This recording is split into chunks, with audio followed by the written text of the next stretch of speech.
why are so many websites in such bad shape though? Is it just that, like I said earlier, do they set it and forget it and just not maintain it? Because you talked a little bit about maintenance. Maybe that's something to get into. So what is it that could prevent that from happening? Is it website maintenance?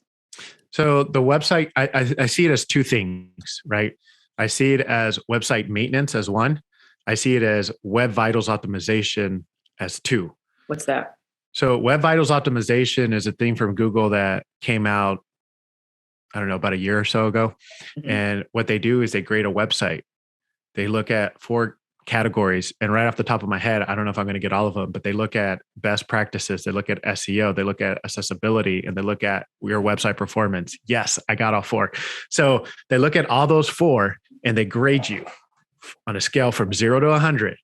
When you go into the 90 to 100, you're in the green, right? Which is good. Yeah. Which is awesome.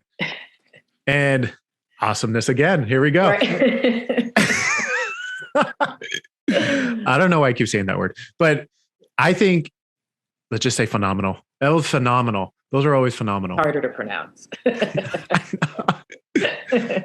So to me, that's what Google cares about.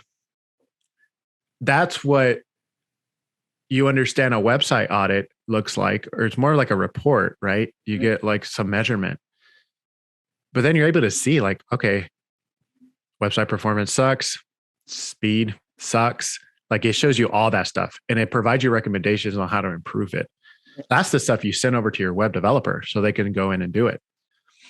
So what I recommend is the one setup cost to actually set up Web Vitals optimization.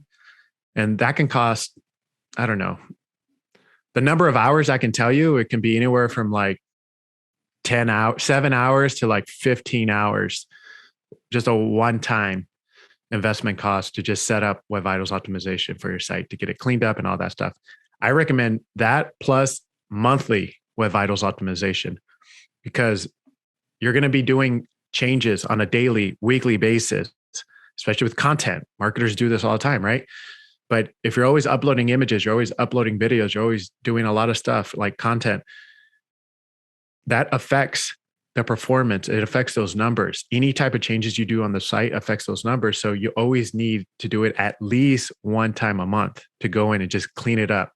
That way it looks good in Google's eyes. But it's more than just Google and ranking, which I just got my Google Assistant from saying Google a lot. It's more than just Google ranking. It improves your Google ranking. It improves the conversions on your website because you got to remember fast leads to a better user experience, which leads to better conversions.